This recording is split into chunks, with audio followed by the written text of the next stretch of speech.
कशा आहेत मित्रांनो? पुन्हा एकदा स्वागत आहे माझ्या ब्लॉगमध्ये. तर जसं की आपल्या लास्ट ब्लॉगमध्ये आपण फक्त या कॅमेराचं आपण फक्त जे जे स्पेसिफिकेशन आहे ते सर्व आपण सांगितलं होतं आणि आपण ते घरी केलं होतं. तर आता आपण काय करणार आहे? आता आपण बाहेर पडलोच आहे, तर आपण आउटडोअरवर आपण याचा वाईड अँगल कसा आहे, कसा नाही, नॉईज कॅन्सलेशन कसं आहे, प्लस याचा व्ह्यू किती चांगला आहे आणि किती नाही 5K वर पण आपण रेकॉर्डिंग करून बघूया. त्यासाठी आपण आता निघूया आणि आपण जातातच आपण गप्पा गोष्टी करूया. तर मला आता तयारी होऊ द्या. चावी करून आपण डायरेक्ट निघूया. पण आता कॅमेरा पण आता ऑन करायचा आणि अँगल पण आता कसा येतोय कसा नाही तेही मला काही कल्पना नाहीये. तरी सुद्धा आपण जाऊया आणि बघूया. हे चला ना भेटूया.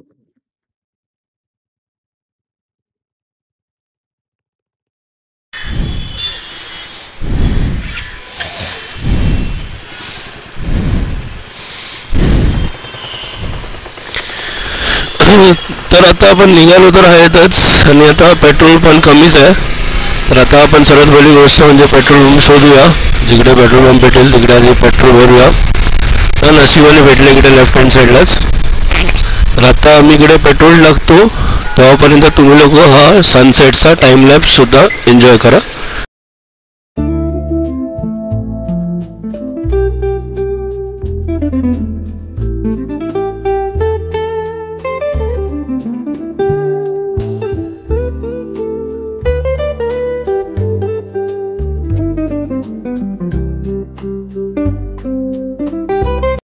तर आय होप सो तुम्हाला टाइम लॅप्स आवडलाच असेल सनसेटचा. माझी पण खूप इच्छा होती खूप दिवसापासून की हा सनसेट बघायचा, पण आता आज टाइम भेटला म्हणून आता आपण निघालो. तर आता ह्या कॅमेराकडे येऊया आपण. पहिली गोष्ट म्हणजे तो माझ्याकडे दुसरा जो आहे कॅसॉनचा किंवा कोणते दुसरे कॅमेराज घ्या, गोप्रो घ्या, ॲक्शन 5 ॲक्शन 4 घ्या.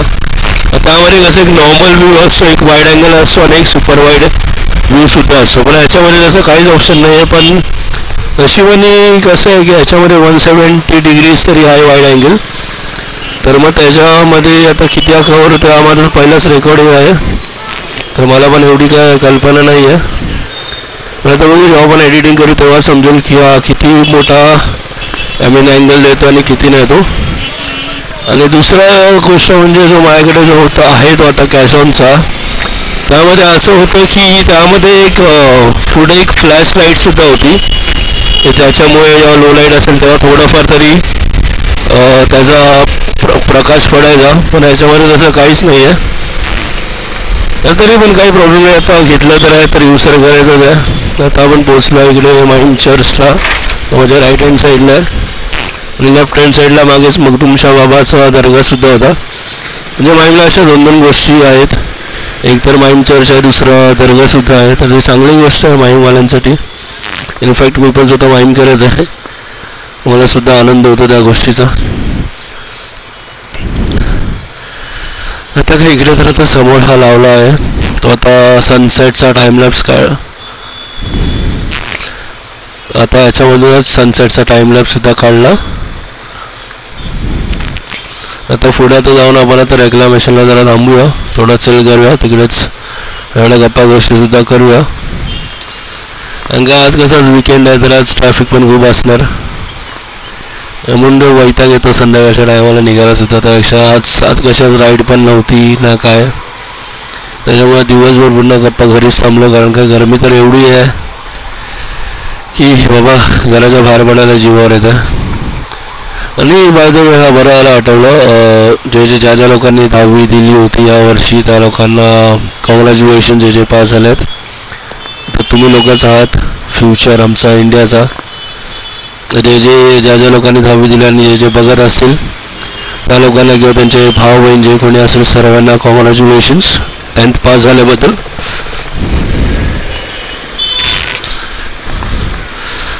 आता इकडे तर आता का पोलीसवाले आहेत, बहुतेक नाकाबंदी लावली नाही आहे. चलो कोणी नाही. तर आता कसं आपल्याला थोडे व्ह्यूजच फक्त एन्जॉय करायचे आहेत.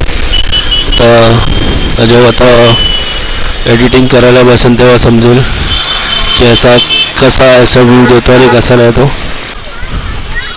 ते बघू शकतात. ह्याला म्हणतात माहीमची मिठी नदी. ती आता झाले दलदल किंवा गटार तुम्ही गटारच बघू शकतात. आणि एका टायमाची ती मिठी नदी होती. आणि आता आपण चाललोय रेक्लामेशन या साईडला, कारण का समोर तुम्ही बघू शकतात की जी ट्रॅफिक आहे, मरणाचं ट्रॅफिक आहे इकडे. ते तर युजली तरी ते होतच असतं, पण आज पण तेवढंच आहे. आणि इकडे पण पोलीसवाले काका.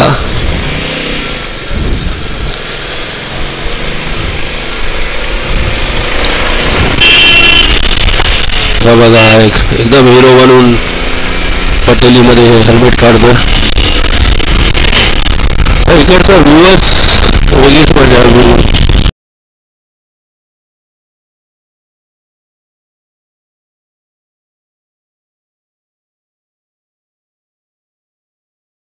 म्हणजे युजली पाऊस तर जूनच्या मिडमध्ये पडतो, जेवढं मला माहिती आहे. तुम्ही लोकांनी सांगा जर मी चुकीचा बोलत असेल तर.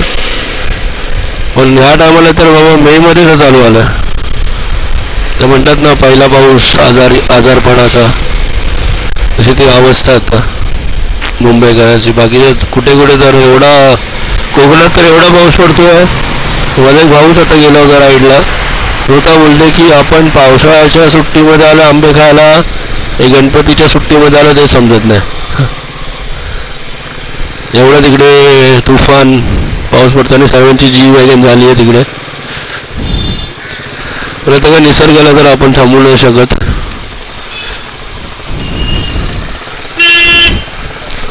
बघू आता इथून आता बँडस्टँडला जाऊया की नको. चला जाऊयाच. एक बँडस्टँडचा पण एक राईड मारूया. तिकडे पण आता ट्रॅफिक असेल. आपल्या लेफ्ट हँड साईडला लीलावती हॉस्पिटल. अमिताभ बच्चनला इकडेच ॲडमिट केलं होतं एका टायमाला. त्या टायमाला ज्या बच्चन चालत आली होती सिद्धूनायकला की आमच्या अमित सरांना वाचवा म्हणून, आणि ते वाचले सुद्धा नशिबाने. पण एवढा लेजेंडरी ॲक्टर मानलं पाहिजे. मला विचार तर चालू होता की शिवाजी पार्कला जायचं, पण बोललो माहीम तर शिवाजी पार्कमध्ये काय व्ह्यू नाही काय नाही. रेक्लामेशनचा पण अजून मी कधी काही टाकलं पण नाही, रेक्लामेशन आणि बँडस्टँडचं. तर बोललो चला बघूया इकडे तरी एका ब्लॉगमध्ये हे पण टाकूया. कारण का सिद्धिविनायक वगैरे तर युजली तर ते मी टाकलंच आहे. सिद्धिविनायक शिवाजी पार्क वगैरे एकदम आधीचा ब्लॉग आहे त्यामध्ये. तर बघूया त्याचं नॉईज कॅन्सलेशन पण किती, कारण का मी हा व्हिडिओ ब्लॉग जो असणार आहे एकदम रॉ टाकणार आहे, काहीही एडिटिंग करणार नाही. म्हणजे जे आपण नॉईज वगैरे आपण रिड्यूस करायचे ऑप्शन असं ते सुद्धा मी काही नाही टाकणार आहे. पण डिरेक्टली जसं आहे तसं आता थोडेफार कटिंग शटिंग करणार आहे आणि सर अपलोड करणार आहे मी ब्लॉग. तर बघा, आणि हा जो मायक्रोफोन पण जो आहे, जो माईक जो कनेक्ट केला आहे तो माझ्या जुन्या कॅमेऱ्याचाच आहे. ह्या कॅमेऱ्याचं तर मी असं ठेवलं कारण की तो एकदम नवीनच आहे. तर बघूया त्यात कसा परफॉर्मन्स आहे दुसरा कॅमेराचा मायक्रोफोन ह्याला लावल्यानंतर. तर आता आपण सल्लू भाऊच्या घराच्या इथून मन्नत वगैरे घेत जाणार आहे.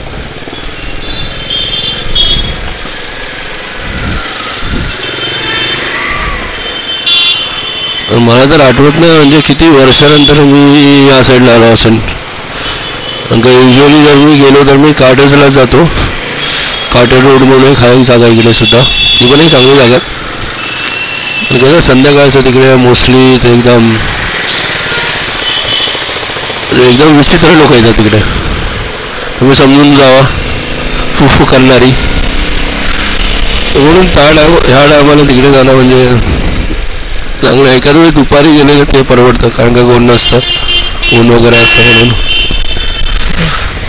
सलमान भाईचा बंगला ह्याचा माग आहे तिकडे. इकडे होतो टायगर श्रॉफ राहतो इकडे कुठेतरी, असंच काहीतरी आहे. आता पुढे गेल्यानंतर मन्नत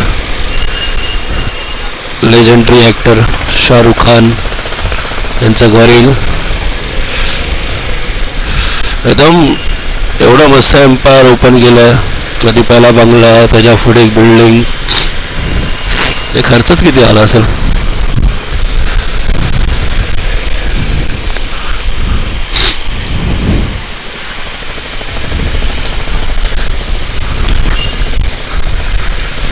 इकडे गर्दी पण असेलच. या लोकांना अपेक्षामध्ये असं ते लोक की शाहरुख खान येईल, आम्हाला हाय करेल. एवढ्या जणांमध्ये तो कोणाकोणाला ओळखतो, कोणाकोणाला नाही. तरी पण तो फक्त हाय करतो. हे लोक सर्व चिल्ला पुकार करायला लागतात. जसं की जी वॅगनमध्ये फोड येतो तेव्हा कसे चिल्ला पुकार करतात, तसे लोक सर्व चिल्ला पुकार करतात. हे तुम्ही बघू शकतात. एवढे जण आहेत. तर शाहरुख खानची वाट बघतात. हा मन्नत बंगला एवढा क्रेज काय सांगायचं. आता ओव्हरऑल बोलायचं की नाही ते पण मला समजत नाही. आणि हा आपला बँडस्टँड राहिला नाही आता. एवढ्या गाड्या झाल्यात मुंबईमध्ये, त्यामुळे एवढं ट्रॅफिक.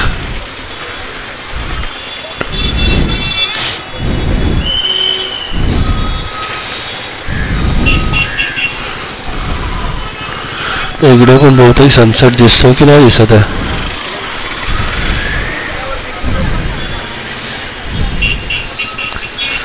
ढग तर दिसतात पण सनसेट काही दिसत नाही.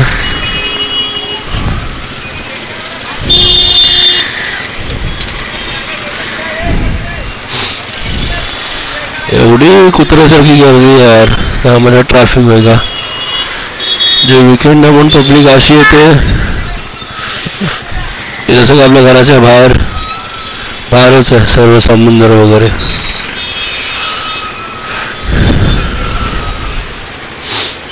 त्यांचं लोक कोणी नाही. एकच दिवस असतो या लोकांकडे पण फिरायचा, ते येतात. त्यामध्ये आपण पण कोणाला ब्लेम नाही करू शकत. पण काय ट्रॅफिक यार. आणि त्यामध्ये आपल्या BMC लोकांनी पण बॅरिगेड्स टाकले आहेत, त्यामुळे अजूनही ट्रॅफिक झाला. मला जेवढं पाहिजे तेवढ्या परिसरामध्ये सलमान खान एका टायमाला यायचा कॉफी पियाला. आता येतो की नाही का माहिती ना. तर जसं की आता तुम्ही पण बघू शकता, हा एवढा सुंदर असा व्ह्यू आहे बँडस्टँडचा. पण आता त्याच्यामध्येच एवढं सर्व आहे, एवढं ते काम वगैरे करतात आहे. तुम्ही बघू शकता त्या समोर तुमच्या क्रेन्स वगैरे आहे, तर त्याच्यामुळे पूर्ण वाट लागलेली आहे. पण तरी काही नाही. आता ते फ्युचर आहे, मोदी सरकारने जे डिसाईड केलं आहे तेच होणार आहे. तर चांगली पण गोष्ट आहे आपल्या लोकांसाठी. तर आता जसं की मी आपले जे क्लिप्स जे होते ते आता ओपन केले बघायला की कसं आलंय कसं नाही. त्यामध्ये एवढं समजलं की व्हिडिओ क्वालिटी तर चांगली येते, पण मेन म्हणजे असं माईकचा इश्यू वाटतं. कारण का जेवढं पण विंड ब्लास्ट येत होता तो विंड ब्लास्टचाच आवाज असं करून येत होता. माझा सुद्धा आवाज येतो थोडाफार, तुम्ही बघू शकता. तुम्ही आतापर्यंत बघितलं असेल त्यामध्ये तुम्हाला समजेल. तर बाकी काही इश्यू नाही. कॅमेऱ्यामध्ये तो प्रॉब्लेम आहे तो त्याचा नॉईज कॅन्सलेशनचा आहे, कारण का खूप विंड ब्लास्ट खूप येतोय. तर जर हा व्हिडिओ जर तुम्हाला आवडलाच असेल तर प्लीज लाईक करा, शेअर करा आणि सबस्क्राईब केल्याशिवाय प्लीज जाऊ नका. मला तुमची सपोर्टची खूप गरज आहे. टिल दॅन, जय हिंद, जय महाराष्ट्र.